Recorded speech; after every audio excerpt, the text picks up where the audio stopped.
So James is going to be our first contestant up here.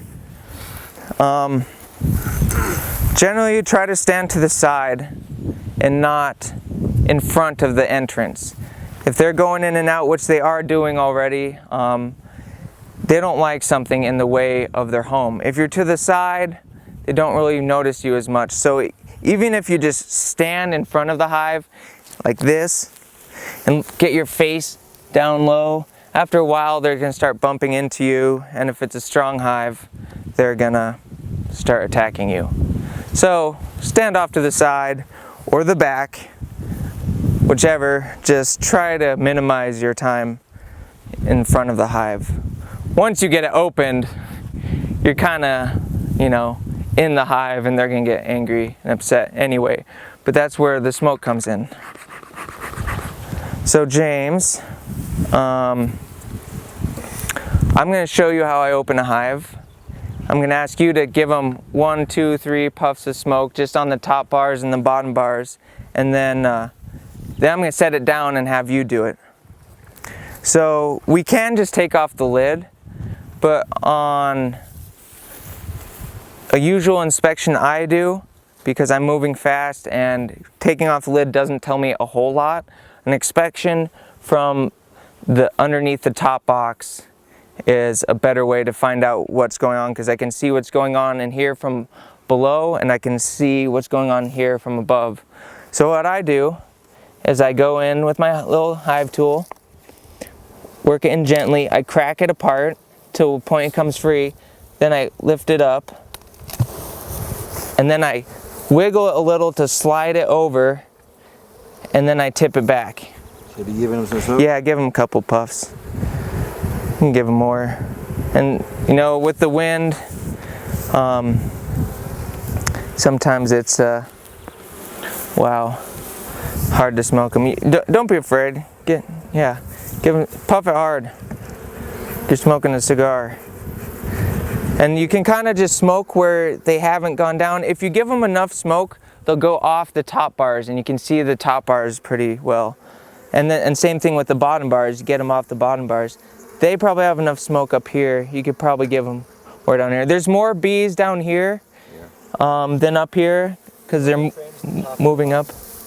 What's that? There are frames up here, yeah. And there's a lot of foundationless frames up here, so there's a lot of natural comb, which we're going to pull up in a second and inspect and look. If you can see the beeswax, how white it is, that's brand new beeswax. Beeswax gets stained really easily over time. So when you have a honey flow and you pop up a lid or you crack open a hive, and you see this white new wax that they've been adding to their combs, that's recent brand new wax. And so beeswax goes from clear as it comes off the bee to once they chew it up, it comes this really white, opaque, and then darkens over time. In the spring, the dandelion wax is stained by the pollen, so that wax looks bright yellow like a dandelion. But in the summer, when leafy spurge or sweet clover or alfalfa or knapweed are blooming, usually those are really clear white honeys, and the wax they have is just white. It's like, a sheet of white paper sometimes almost. So what happened here is we tried to get them to raise one of their own. I can't really see brood from the bottom bars of the top box, but we might not even see sealed brood yet anyway. It might all be green brood, which means it's not capped off yet. When it's an egg, it lays in the bottom of the cell, or it stands on the end of the bottom of the cell for 3 days, and then it hatches and curls up. At that point, they feed it royal jelly, which is a mixture of pollen and nectar and enzymes, and then they continue to feed it in its larval stage till it's ready to go pupate, and then at that point they close off the cell with a kind of papery wax cap, and that's capped brood or sealed brood. So once you have that, you've got a good queen. If you have any doubt of whether or not you have a good queen, you look and find eggs. If you've got eggs standing on end, within the last 3 days you had a queen, so you can just assume she's still in there. If you can't find any eggs, or you can't find any green brood or larva, then you might have a problem. Now I'm talking a little loudly because I think you guys need to hear me and it's disturbing them. So I say use a lot of smoke, but don't over smoke them. See, once you get them to move, then they're usually pretty good. I think I'm going to leave this because this has so many foundationless frames that the comb's really easy to break. And I know there's probably not brood down there. So I'm just going to gently set it off to the ground. You can set it up on another hive, but I'm going to set it off to the ground and leave it there so we can inspect this bottom, whereas the place I'm expecting the brood to be. Because they store honey at the top and then work their way down. They already had a lot of honey in here, but they started storing it up here, so I'm hoping there's a hole in here where there's no honey in the middle of the core of the brood nest, and there's sealed frames of worker brood, which will indicate that our queen that we raised from scratch mated, came back and started laying, and now this hive is on full production mode. So before I start prying into a box, I always smoke it down a little more. The smoke triggers an instinct in them to go and feed on honey in case that their hive catches on fire and they all have to leave. So they go and gorge themselves on honey, which calms them down, makes them a little slower, and then they also kind of try to make sure the queen is with them and protected, so they go and seek her. So it's actually beneficial to the bees to use smoke for working them, because they're more gentle, you can control them, you won't crush as many bees. If you don't use smoke, you better use sugar syrup or something like that, and a little mister. Something to feed them and distract them, calm them down. If you don't, they're going to realize you're messing with them, and all of a sudden you're going to have the entire hive of workers trying to sting you. And that's not good for anyone, the bees or the beekeeper. So I always start on an outside frame. Some people just pry it open and go right for the middle. I don't like doing that. I like to give myself lots of space. So I move the outside frame over a little to kind of give it some extra room, like that.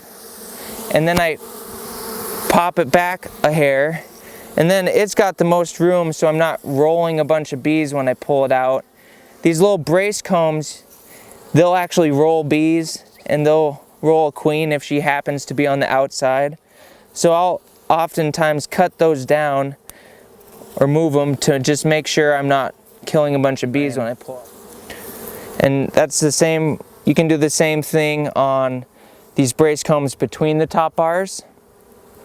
But once you get one out and you set it out to the outside, it should give you enough room that you can just slide things over and pull up a frame regardless.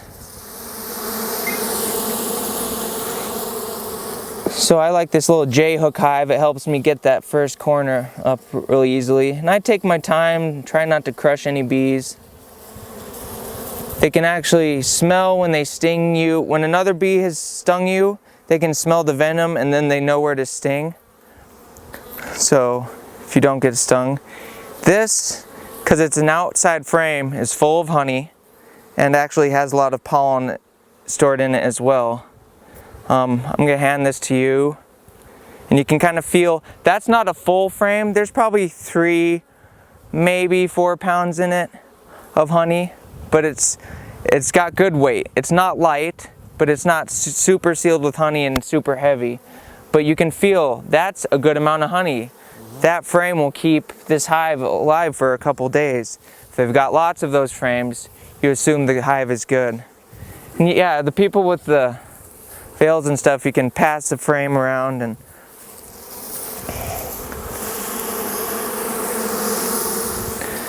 all right, James, you want to come around here? Sure. And then here's the hive tool. And then I break the frames apart between the ears or the sidebars, and then that way you don't crush too many bees, and you just, yeah, kind of pry it over and then do the other side.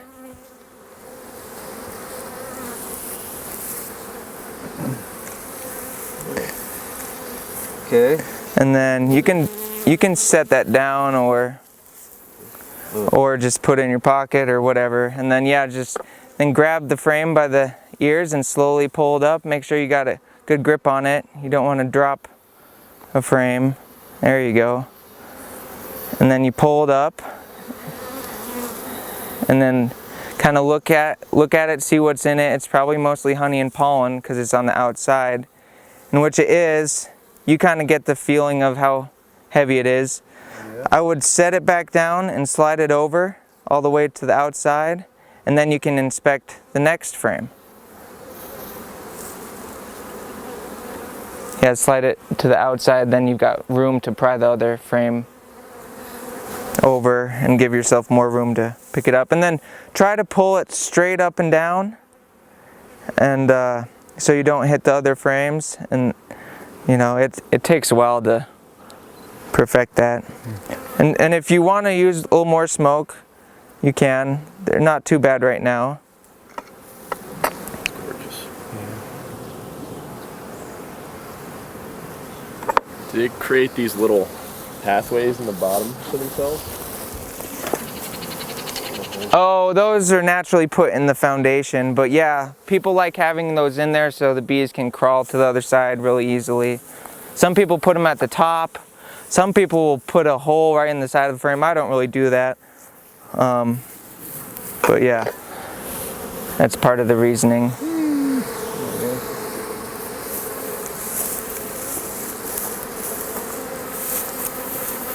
Any brood on that one?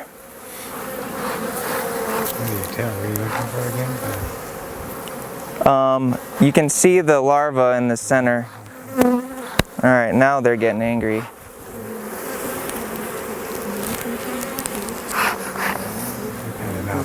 There's a bee in my hair. Can you see it? See it? No, can't see it.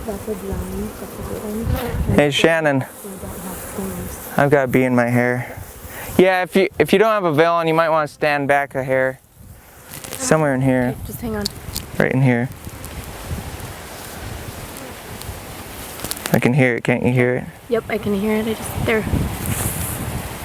Just pinch it. I did, I think. That's good. I don't think. You don't hear it anymore? No. You see anything in there? Any brood? Seems like. No, it looks like all pollen. Yeah. Here, I'll take that frame. Why don't you pull out the plastic and.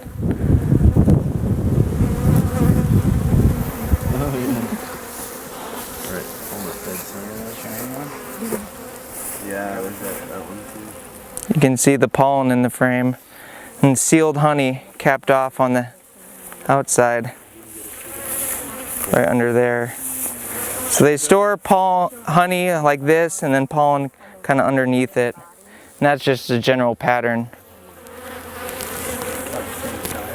Okay, now I think I need to put on a veil. A little longer, yep. Hey, you want to take that? Sure. Did you say pull out the plastic? The black frame.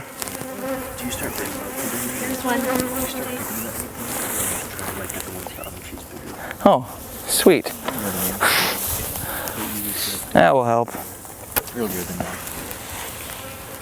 Wait.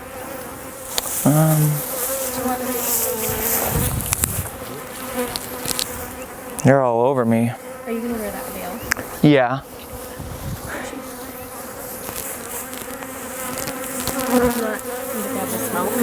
Yes, please. Would you smoke that hive down? Or smoke me down? Yeah, make sure you use lots of smoke. It'll minimize the amount of aggressive bees that come out attacking you.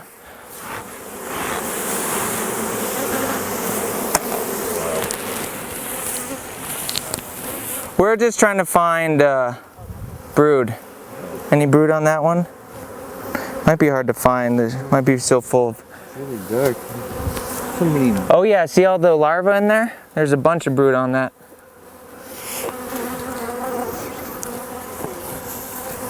So that means they raised the queen. Yeah. Oh yes. See right in the middle where it's all whitish? Kind of center, yeah, right in there. They're kind of folded up in there. Yeah. See that? Oh. So on top of your head. Yeah, you might want to stand back a little ways. We'll get this closed up and you can put a veil on.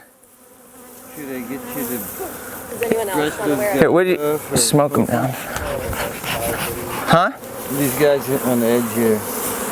Yeah, you can use a brush if you want to, like, Very nice. yeah. Did you guys get to see that frame? Yeah. Nice. They're acoustic and beautiful. They're actually not that bad. This isn't bad. I was thinking in terms of like the first class when they were like super docile. Part of it is they're that much bigger already. Yeah. Oh, the hive. The hive itself, yeah, there's that many more bees. And yeah, it might be the weather. It's a little cooler. So you can see the sealed brood on that one.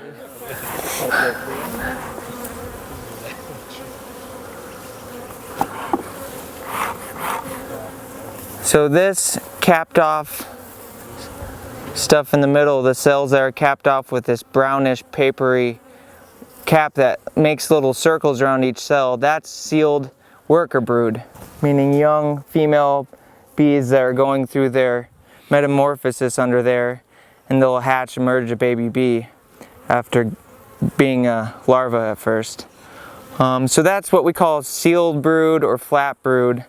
Green brood is where it's not capped off like this yet, but you can see inside and see the individual larva, which you can see some of these ones that are not capped off yet. You can see the larva in them. The queen starts laying in the center and lays in concentric circles until she fills up the whole frame or comb.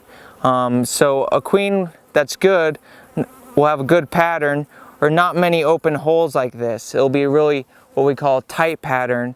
A bad queen, it'll be spotty. There won't be a good amount of sealed brood. There'll be a lot of open brood mixed in with the sealed. And that's usually a sign either of an old or a bad queen or a brood disease. So this actually looks pretty good. And you can see they store some pollen and honey, nectar on the outside, so they've got the food right there to feed them. And then, does that have green brood on that frame? Oh, that's that first frame we pulled. Why don't you let someone else pull the next frame out?